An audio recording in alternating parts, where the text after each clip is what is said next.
Kaum perempuan yang dikasih Tuhan, kita akan masuk ke dalam pelayanan firman, dan bagian Alkitab yang akan kita baca pada saat ini dari kitab Yeremia 34 ayat 9 sampai 17. Sebelum kita membaca dan merenungkan firman, mari terlebih dahulu kita berdoa. Kami datang bersyukur kepadamu, Allah penuh kasih, Allah yang kami kenal di dalam nama anak-Mu Yesus Kristus, yang membebaskan kami dari dosa, yang menyelamatkan kami. Kami akan membaca sebagian dari berita firman-Mu.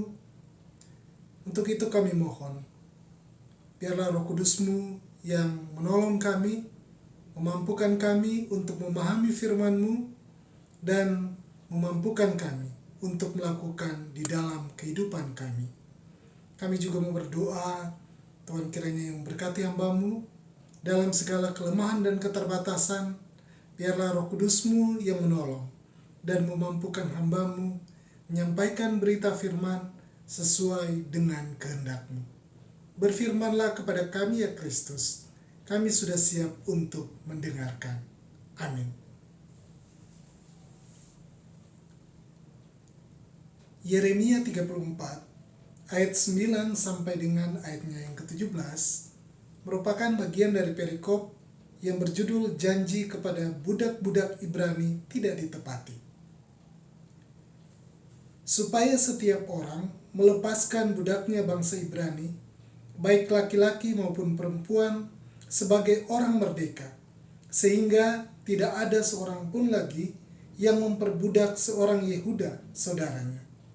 Maka semua pemuka dan segenap rakyat yang ikut serta dalam perjanjian itu menyetujui bahwa setiap orang akan melepaskan budaknya laki-laki dan perempuan dan budaknya perempuan sebagai orang merdeka, sehingga tidak ada lagi yang memperbudak mereka. Orang-orang itu menyetujuinya, lalu melepaskan mereka. Tetapi sesudah itu, mereka berbalik pikiran, lalu mengambil kembali budak-budak lelaki dan perempuan yang telah mereka lepaskan sebagai orang merdeka itu, dan menundukkan mereka menjadi budak laki-laki dan budak perempuan lagi. Lalu datanglah firman Tuhan kepada Yeremia, bunyinya, beginilah firman Tuhan Allah Israel, aku sendiri telah mengikat perjanjian dengan nenek moyangmu pada waktu aku membawa mereka keluar dari tanah Mesir, dari tempat perbudakan, isinya. Pada akhir 7 tahun haruslah kamu masing-masing melepaskan saudaranya bangsa Ibrani yang sudah menjual dirinya kepadamu. Ia akan bekerja padamu 6 tahun lamanya, kemudian haruslah engkau melepaskan dia sebagai orang merdeka. Tetapi nenek moyangmu tidak mendengarkan aku dan tidak memperhatikan aku. Hari ini, kamu telah bertobat dan melakukan apa yang benar di mataku, karena setiap orang memaklumkan pembebasan kepada saudaranya, dan kamu telah mengikat perjanjian di hadapanku, di rumah yang atasnya namaku diserukan. Tetapi kamu berbalik pikiran, dan telah menajiskan namaku. Kamu masing-masing telah mengambil kembali budaknya laki-laki dan budaknya perempuan, yang telah kamu lepaskan sebagai orang merdeka menurut keinginannya, dan telah menundukkan mereka, supaya mereka menjadi budakmu laki-laki dan budakmu perempuan lagi. Sebab itu beginilah firman Tuhan, kamu ini tidak mendengarkan aku, agar setiap orang memaklumkan pembebasan kepada sesamanya dan kepada saudaranya. Maka sesungguhnya aku memaklumkan bagimu pembebasan. Demikianlah firman Tuhan, untuk diserahkan kepada pedang, penyakit, sampar, dan kelaparan. Aku akan membuat kamu menjadi kengerian bagi segala kerajaan di bumi. Demikianlah firman Tuhan. Berbahagialah kita yang memelihara firman Tuhan dalam kehidupan kita setiap hari. Haleluya.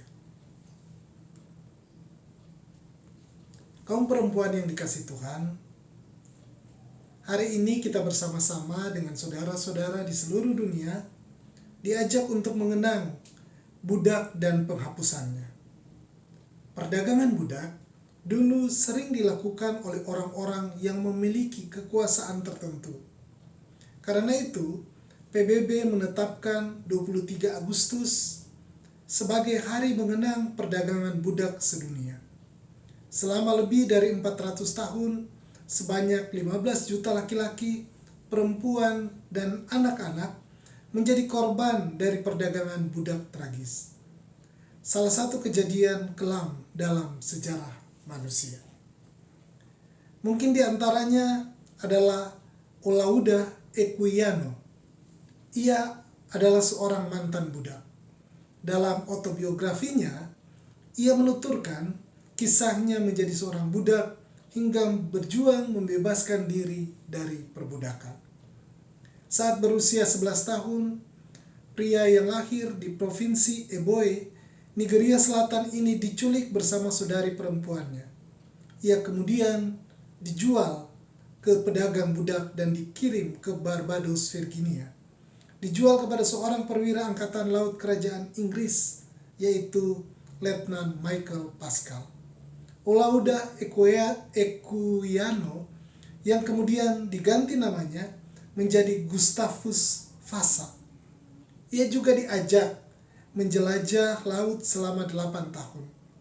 Selain diajak melaut, Olaudah juga diajarkan membaca dan menulis. Tidak sampai di situ saja, ia pun kemudian dibaptis hingga akhirnya kembali dijual kepada seorang pedagang kaya bernama Robert King.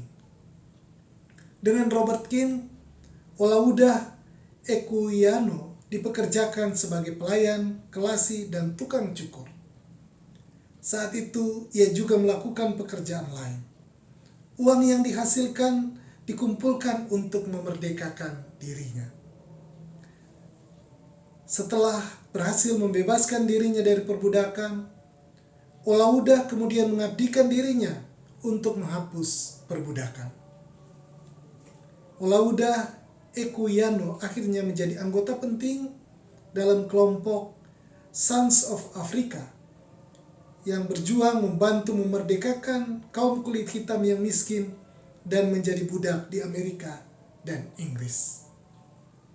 Bapak Ibu, kaum perempuan yang dikasihi Tuhan, perbudakan atau perhambaan sungguh-sungguh bertentangan dengan hakikat manusia ciptaan Tuhan. Karena itu harus dihapuskan. Pada bacaan kita hari ini, firman Tuhan kepada Yeremia sesudah Raja Zedekia mengikat perjanjian dengan segenap rakyat di Yerusalem supaya setiap orang melepaskan budaknya laki-laki maupun perempuan sebagai orang yang merdeka, sehingga tidak ada seorang pun yang diperbudak oleh saudaranya. Setiap 7 tahun para budak harus dibebaskan, dan orang-orang itu menyetujuinya. Masyarakat Yerusalem mentaati hukum ini selama mereka berada di pengepungan. Namun ketika pengepungan itu dihentikan oleh pasukan-pasukan Mesir, mereka kembali mengambil budak-budak mereka itu. Para pemilik budak hanya taat ketika keadaan sulit untuk meluluhkan hati Tuhan. Saat itu mereka bertobat dan melakukan apa yang benar di mata Tuhan.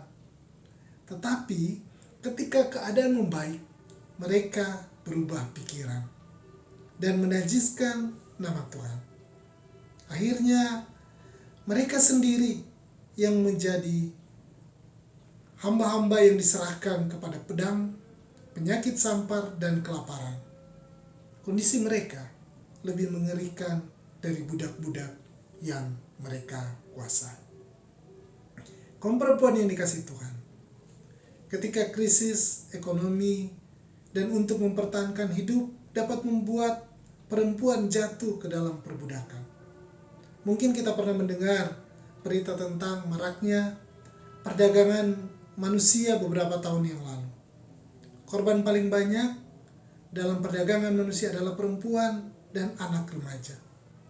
Dengan terpaksa, mereka rela menjual diri demi hidup layak, demi penampilan yang bergengsi, dan demi bertahan hidup, bahkan kawin kontrak pun dijalani.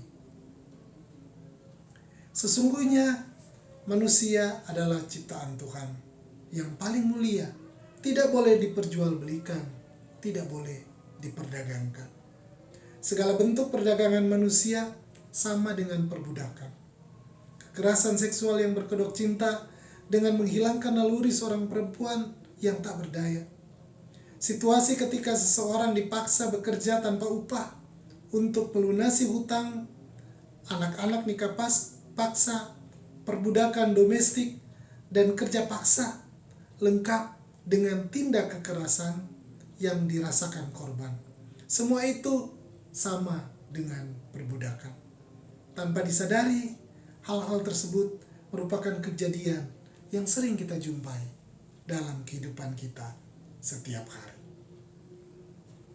Untuk pertanyaan pendalaman bagi kita, ada dua pertanyaan. Yang pertama, perbudakan atau perhambaan bertentangan dengan hakikat manusia ciptaan Tuhan.